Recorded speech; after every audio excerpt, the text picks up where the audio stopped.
Hello, California, and welcome to this week's edition of Your Financial Compass, the show dedicated to helping you successfully navigate to and through your retirement. I'm your host, Kristen Oakley, and joining me in the studio, we have two members from Bulman Wealth Group. We have the founder, Chris Bulman, and financial advisor, Scott Bulman.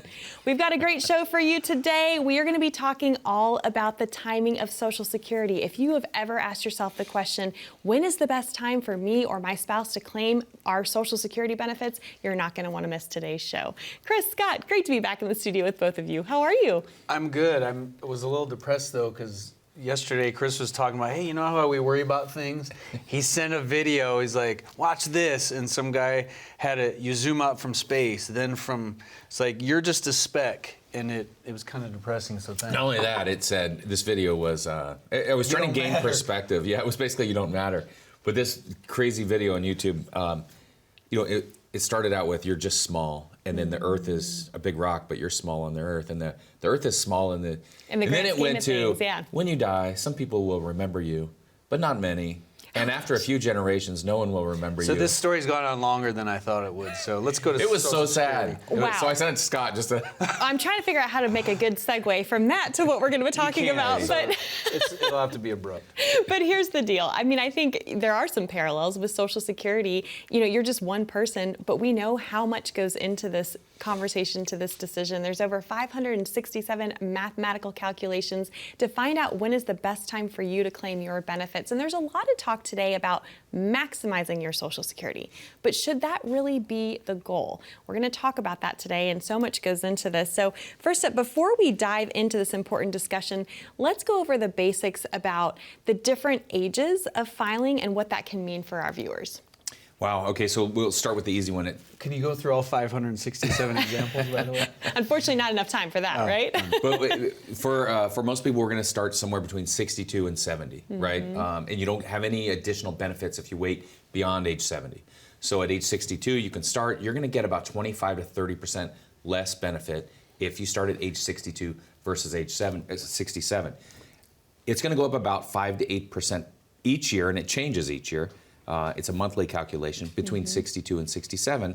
Now, if you wait from 67 to 70, it goes up 8% additional each year that you wait. Right. So, it's funny because when people talk about maximizing Social Security, well, if you want to maximize what you're entitled to, clearly waiting until age 70 is the way to do that, right? It is the way to do it. As Chris said, essentially, if you wait between 67 and 70, your age 70 amount's 124% of your age 67 amount. Here's the thing. It sounds good in theory. No one waits. Less than 10% of people actually wait. So on paper, it looks really cool, but no one really waits. So why do you think that is? A number of reasons. You know, a lot of times people ask, well, when's the perfect time to take it? Well, A, we don't know when someone's going to die, so we'll never get the exact time. Right. If we knew the answer to that question, this would be a whole lot easier, correct. Right? So part of it depends on when you retire. So if you're retiring younger, I think of my dad. He retired at 61. He's like, I'm starting at 62 because tomorrow's not promised. That's another factor. Right. Again, we don't know how long we'll be around. So sometimes you just want to start it then. Sometimes you need that income. You know, you're used to getting paid by a company and you need that extra surplus of income to supplement. So as you said, there's a million different ways to run it. We'll never get it perfect. So we have to really see where it works in the context of your situation. Yeah, and I would say even, if you retire, you want to retire, we're going to talk about a lot of these topics. Sometimes we're getting close to 60 and we say we're going to work till 65. And then next thing you know, your same client calls you at 60 and a half and goes, you know what, I give up. I had a bad day I at work. want out. I had a bad day. I don't like my boss. Right. I'm just tired. I don't feel great. I want to travel. And then they want to get that started as soon as possible. Now, if you're not working and you're 61 already, at 62, you're ready to start it. Sometimes we have a lot of people, our viewers here, they can maybe be very wealthy. And really, they don't need any of the income. They might have pensions, they have big 401ks, big IRAs. And even when we show them, if you wait until age 70, you live past age 77, you're going to make an additional $500,000 if you live to be 90, right? And then the next time we talk to them, they're like, yeah, I turned it on at 62.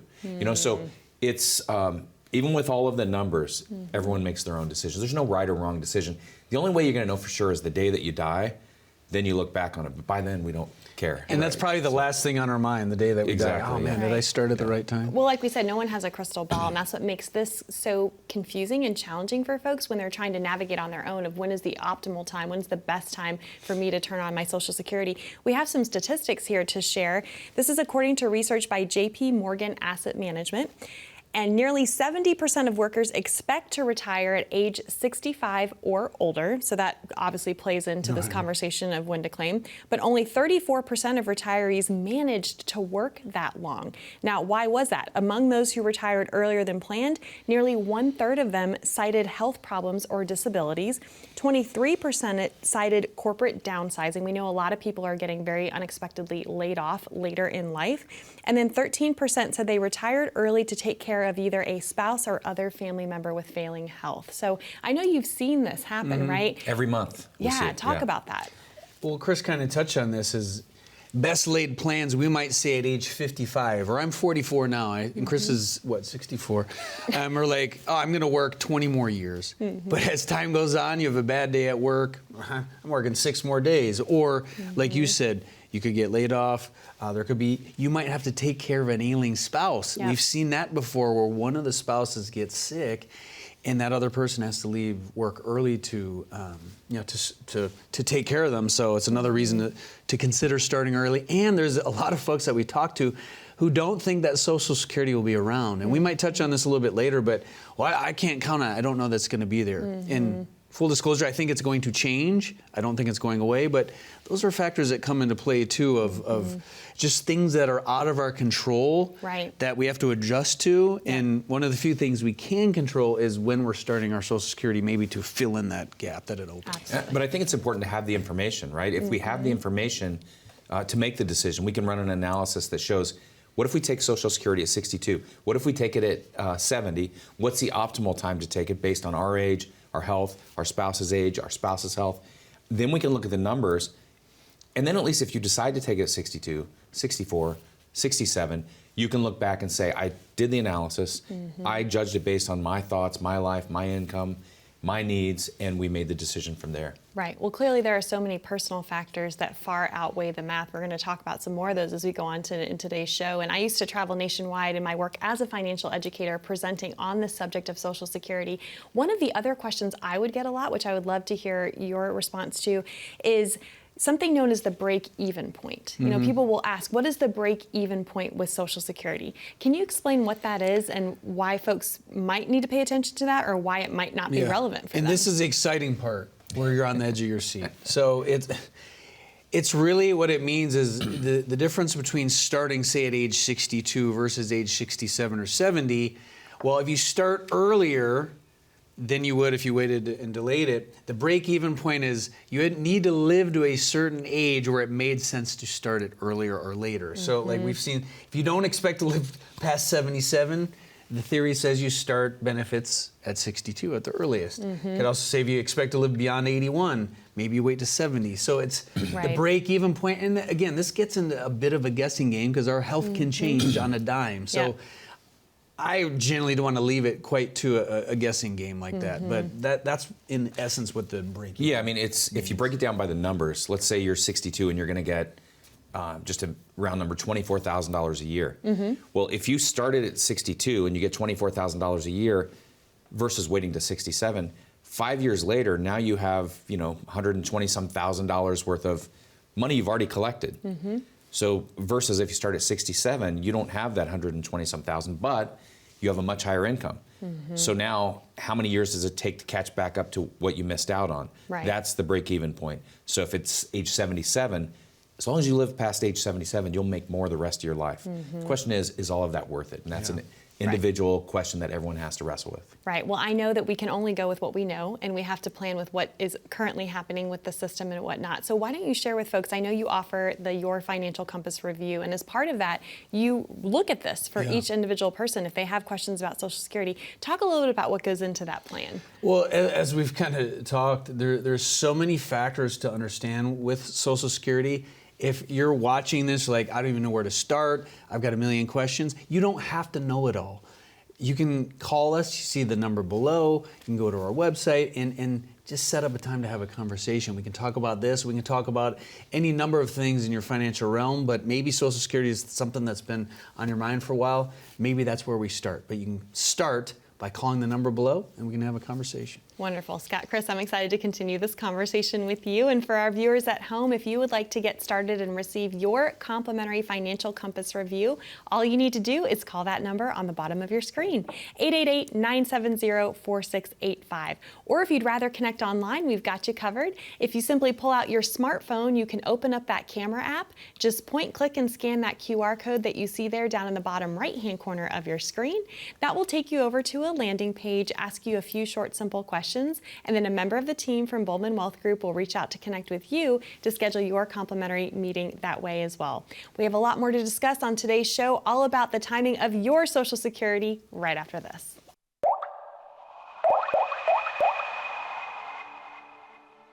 I became a financial advisor coming out of the tough times of the tech bubble in the late 90s, early 2000s. Moved to California, uprooted my life, changed everything, and then 9/11 happened the first week in this industry. I was prepared already to help people from tough times coming out of the tech bubble, but what we didn't expect is there were 3 years in a row when I started of the market dropping. That really impacted my whole career. It crafted and created how we manage money. We don't want our clients to ever lose like that, and so everything we do is built on protection. The goal of our practice and the people that we meet with is to remove the fear and uncertainty that we all face, and it goes back to those first years in the market.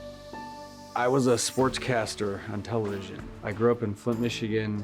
In TV, you bounce around, and went to Mississippi and worked at the NBC station there and covered, college football's big, NFL's big, all that stuff. And a guy I knew relatively well in a different state decided to get out of TV, and in this opportunity I always enjoyed finance and money, and it seemed really exciting. I like to communicate to folks and feel like I can communicate well. It was such a fresh, kind of different career than what I was used to that it was exciting. We go into every meeting with no place to get. We're there to meet with you, to discover your needs, find out where you are at that point, and how we can help you build and craft that plan for the future. Welcome back to Your Financial Compass, brought to you by the team of Bulman Wealth Group. I'm your host, Kristen Oakley, here with both Chris Bulman and Scott Bullan, and a great conversation we're having today all about the importance of understanding how when you file for your Social Security benefits can impact you. And we talked about some of the pros and the cons in the first segment of just the different timing and the strategies that come into play. It's interesting because we talked about, obviously, what it means to maximize your benefits, right? Wait as long as possible, but that might not be what's in your best situation. So really the conversation has to center around the optimal time. How do you optimize your Social Security benefits? And not just for yourself, but for your spouse as well. Let's talk about how married couples, what factors they need to take into consideration, because how one spouse plans to file can have a direct impact on the other. A lot of people don't realize that. Yeah, and we get this question a lot where maybe one of the spouses worked full-time, the other one might have stayed home or took care of kids or left the workforce for a while, and they'll be like, well, gosh, my Social Security benefit's $600. It's pennies, and my spouse's is $3,000. And we say, well, hey, there's one good bit of news where you can collect on the spousal benefit. So say John and Jane Doe are both 65 years old, and he starts his Social Security, and he's getting his $3,000. If half of his or hers, if half of the spouse's is more than your full amount, you get that half. So in that case, he or she, the spouse with a smaller amount would get that $1,500 as opposed to $600. So we've been able to share that a lot of times. We're like, on paper it looks bad, but did you know this? And like, oh my gosh, that's like a $900 raise they weren't expecting. Yeah, and Social Security is not going to come knocking on your door and let you know this information, right? I mean, this is why you have to be working with a professional that knows and understands the ins and outs and can say, hey, actually you're eligible for this. Yeah, and I know we're talking about Social Security today, but I just want to say this goes into everything. This goes into your pension, this goes into your rental, your rental houses. Every financial asset or income stream that you own needs to be observed, looked at, dug into to see, are we doing it the right way? Are we taking it the right time? Even a rental house, should we, let's say your mortgage is $3,000 a month and you're renting it for $5,000. Should you be taking that extra $2,000 and paying down the mortgage, or should you be taking that and banking it, investing it somewhere else? Should you be living off of that income and not taking your Social Security? option A, B, or C should we be signing up for in our pension when we decide to take our pension income. So again, today is Social Security, but there's a lot of different decisions, and they all go into an effective, comprehensive financial plan. For sure. Well, the other thing to point out too with the spouses conversation is a lot of folks don't realize, okay, when one spouse passes away, you're going to lose one of those Social Security checks, but you actually get to keep the higher of the two. So this is why so much strategy goes into figuring out when you should file, because that could have a direct impact on the surviving spouse once you pass away, right? Yeah, so you could, as we're running through different strategies, along those lines, maybe the spouse with the higher benefit delays theirs. The one with the smaller benefit starts theirs earlier. That other one delays, and if they do pass before you, as you said, you get that higher amount. So there's a little strategy involved with that. And another thing too, you might have beaten you to it, but with divorces, a lot of times people don't realize if you were married 10 years to that person and you're not remarried, you can still collect on that spousal from them. And they will have no idea. Yeah, that's what's crazy. They probably would want it to reduce that ex-spouse's amount. It doesn't. They don't even know about it, as you said. Yeah. Right. But sometimes if you've been married before, and say you're married 20 years, and their half of theirs is still more than your full amount, you can collect on theirs. So it's there's all these little intricacies, as you said, over 500 different ways. Yeah. It's hard to keep track Well, of. and sometimes we're widowed before we're in our 60s. Yes. Yeah. So what happens if we still have children at home, right? And what happens if we have children at home that are not 18, and what happens when they become 18 or 22? So there's a lot of different rules that you can collect money from that working spouse that's passed away now for the stay-at-home parent and for the children to help raise that family without that income. So. Yeah, the point is there's just so much to know. And the interesting thing too is that the Social Security Administration isn't allowed to give people advice. They can give you information, but they can't give you personal advice based on your individual situation. And the only way you're going to be able to get that is by working with a team such as yourselves, right? Well, there's few things in life more fun than waiting at Social Security to ask a question or at the DMV, and then they can't give you advice, like you said. But all jokes aside, we stress you don't need to know it all because it's overwhelming, and you don't want to mess up. This is a big decision to make, as Chris referenced earlier. It can make tens, if not $100,000 or more of difference over time if you start at the wrong time. So we can walk you through different scenarios. We can run simulations to show if you start at this age versus this age and you live to this age potentially, it's going to make a $90,000 difference. Is that going to influence your decision? Well, it could, but I'd rather see those black and white numbers, and those are things we can show you amongst other financial questions you have. And you can call the number below and schedule a time to have a talk.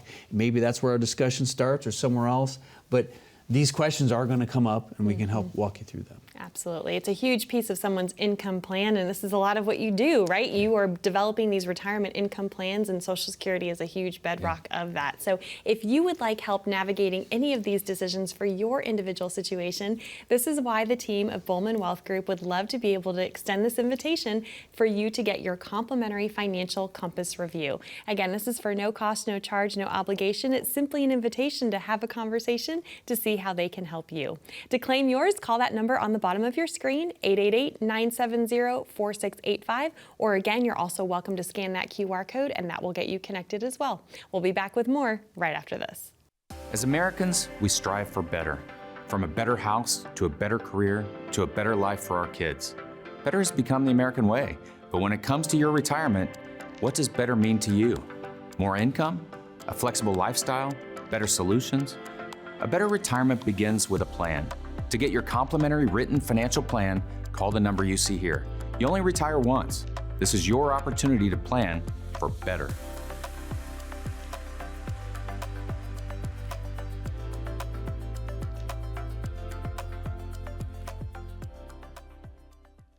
Have you considered refinancing your retirement?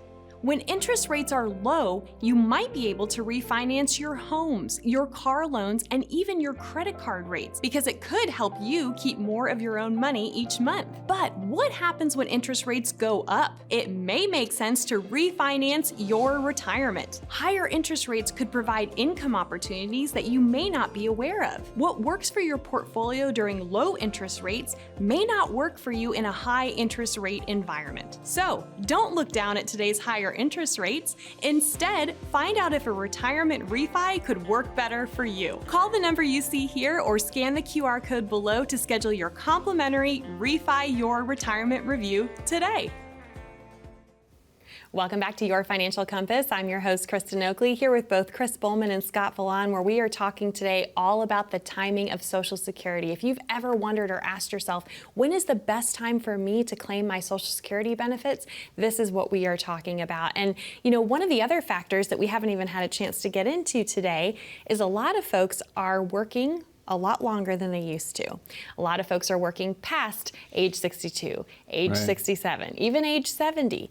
Talk about the impact that that can have on someone's Social Security claiming strategy.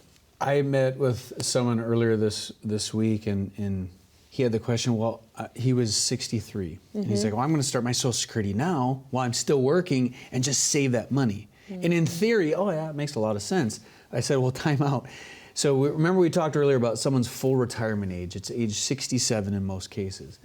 Well, if you start Social Security, let's say you're still working and you're 65, full retirement age is 67. If you're still working, if you earn more than $22,230 and you try to start Social Security as well, you get penalized. You're giving back $1 for every 2 you earn. So essentially you're getting a 50% penalty to start Social Security early if you're still working and not 67. Right, it's called give backs, and a lot of people don't You don't want realize to give back. You already paid enough in taxes over time to get there. So I always say if you wait to 67 and you're still working, your full retirement age, you can earn your income from your salary, whatever you want, or whatever you're earning, and get Social Security. But you generally don't want to start it if you're not 67 and you're earning over $22,500 a year. Exactly really big right, mistake. the earnings limit. Yeah, and I think just like everything that we encourage people to do, we encourage people to put some time and thought into it. You know, my family, we just moved,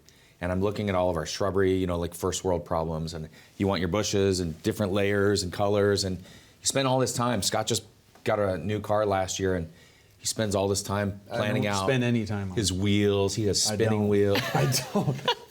No, but everyone puts time into what they're interested in, and then they get to be age 62, 63, and say, I think I'll turn on Social Security.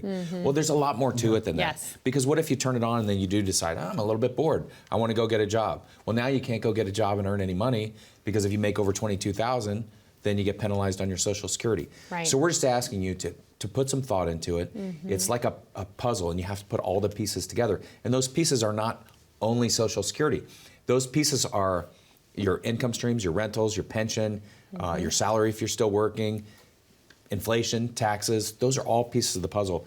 Today we're just talking about Social Security, but it's important to work with people that do this every day that can help you put that puzzle together. For sure. Well, you know, we mentioned earlier in the show that there are a lot of folks who are concerned and asking the question, is Social Security going to be there for me? We know that recent articles have come out. They've said that, you know, the Social Security situation is only going to be solvent until 2033. It used to be 2034, and now they're saying 2033. What would you say to someone watching who's concerned and feeling like, I need to go ahead and turn it on as soon as possible because I'm not sure it's still going to be there?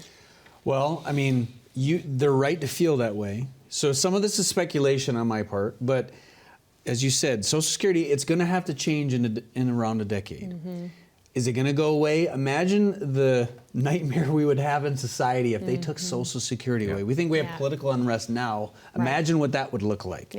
So, but I do think they're going to have to change it. Like my kids are 10 and 7. I realistically think they might have to wait until they're in their 70s to even start it, whereas now you can start at 62. And there's a lot of talk they might reduce it could be needs-based. It could be reduction. So John or Jane Doe's getting $3,000 a month. It might get 85, 90% of that. Right. So you can, in my opinion, start to make the argument maybe we do start earlier and get the bird in the hand and get our full amount now, assuming there might be changes in a decade. I think it just stresses the point, though, that this is why it's so important to have a retirement plan, and specifically a retirement income plan in place. We can't fully rely like our parents, grandparents did. You know, pensions are more of a thing of the past. Not everyone has one of those. Social Security is a lot in question. This is why you have to plan for your income and make sure you have a solid income plan in place. Yeah, absolutely. And this is what we encourage everyone that calls us to call for. Make sure that when you're calling in, you're asking, you want to have that retirement income plan done for you, and we can schedule a time, come into our office, we can do it through Zoom, but it's a series of meetings where we gather all those different puzzle pieces, we help you put them together, we talk, and here's the thing, it's not a one-way street. Some people, maybe you're a little bit nervous to call because you've never talked to an advisor Maybe before. starstruck talking to Chris. That hasn't happened yet, but maybe, you don't want to be talked down to. You want to come in with questions. I can give you so many fun stories of, we're not allowed to mention names, but we had a gentleman come in, and this actually hits a few points. He came in 6-8 months ago. He with his wife, actually probably about 10 months ago, with his wife. He was nervous. He was pacing in the lobby. By the time we got through with the first meeting, number one, his wife was unhealthy.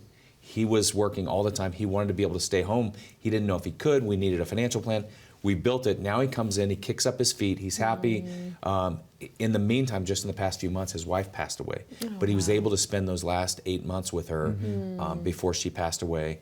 He sent us, I think, 6 referrals already. This is a guy who came in so nervous. It was outside of his world. It'd be like if I walked into a kitchen. Into a chef's kitchen and pretended I knew what was going on. I wouldn't have a clue, right? Or well, I won't even say. So This is a G-rated show, Chris. Let's keep it that way. So with a financial plan, it's really important to just know how all the pieces go together and to work with someone. If this is you, if you're interested, you can call the number below. It's 888-970-4685. We'll get you that complimentary financial compass plan. It's a series of meetings and conversations, and it's a two-way street. You're going to ask a lot of questions. We're going to ask you a lot of questions, and we love doing it for folks. And to touch on one thing you mentioned, I think one of the reasons people wait is because they're afraid to ask. Yes. And it's okay. We've heard literally every question you could ever hear when it comes to finance. What is a stock? What is a bond? What is a mutual fund? We've heard it all. You can't ask a dumb question. It's more dumb, in my opinion, not to ask. Yeah, so that's one of the things we try to do is demystify it. If we take the money very seriously of our clients. We don't always, as you've seen, take ourselves very seriously, but it's okay to ask, and we'll walk you through it and kind of remove the mystery of it. So if you're afraid to ask, don't be afraid to ask us. You can call the number and we'll chat. Yes, and in addition to having a wealth of knowledge and being a lot of fun, you also treat every situation with such care and compassion, and you treat everyone you work with like family, and I think that really speaks volumes for you. So Scott, Chris, thank you so much. Thank you for joining us again. To get your Compass review, simply call that number on the bottom of the screen. We love you, California. We'll see you next time here on Your Financial Compass.